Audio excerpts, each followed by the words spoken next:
inta badan bulshooyinka Soomaaliyeed oo ay ugu horeeyaan aqoon-yahanada dadka aragtida fog leh ee daneeya horumarka Soomaaliya iyo reer Muqdisho ayaa si weyn uga xumaaday sawirkii xumaa oo ay Muqdisho ka gudbiyeen Axmed Madoobe iyo Siciid Dani gaar ahaan garoonka Muqdisho kadib markii ay ku soo bandhigeen ciidamo loo qalabeeyay hab maleeshiyad ah oo sita hub culus iyo kuwa fudfudud taasi oo sharci darro ku ah garoonka diyaaradaha Dani iyo Axmed Madoobe waxa ay ka dhigeen garoonka Muqdisho carwo lagu soo bandhigo maleeshiyad ku hubeysan qoryaha loo yaqaan Basuuki ama RPG waxa kale oo isweydiin mudan Axmed Madoobe iyo Dani haddii ay dalbadeen inay degaan xayntaabka Xalane oo ay ku nabadgeliyaan halkaasi oo ay gacanta ku hayaan ciidamada AMISOM waa maxay sababta ku kaliftay inay ciidamo kala soo degaan garoonka diyaaradaha Muqdisho dawlad kasta oo dalka timaada waxa ay wajahdaa inay lugaha ku degaan shakhsiyaad wata dana dawladda shisheeye qaar waa iska aamusan yihiin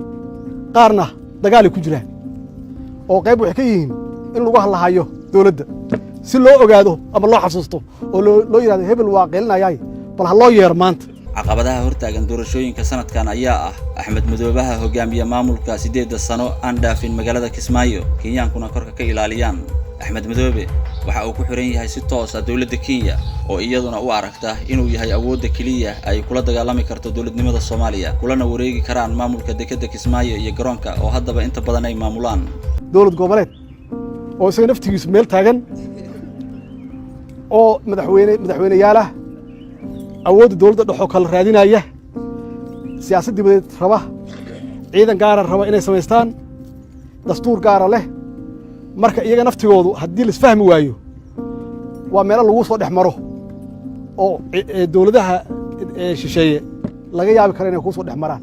hogaamiyaha Puntland isagu ma lahan hadaf siyaasadeed waxa uu ka macaashaa inta badan inta uu madaxweynaha yahay Puntland indho iyo degana waxa uu ah Axmed Madoobe oo hadba dalka uu rabo ka iibiya waxa uu inta badan bilaa sabab diida shirarka uu ku baaqo madaxweyne Farmaajo bal adba isweydii wali ma aragtay Dani oo Axmed Madoobe la'aantiis ka qayb galaya shirka dawladda dhexe iyo dawlad goboleedyada Danigan aan Puntland danteeda ka shaqeyn ayaa sidoo kale Imaaraadka u gacan geliyay ilaahay dhaqaalaha maamulkiisa maxay yeelay labadiina mid walba waxaan ka warhayaa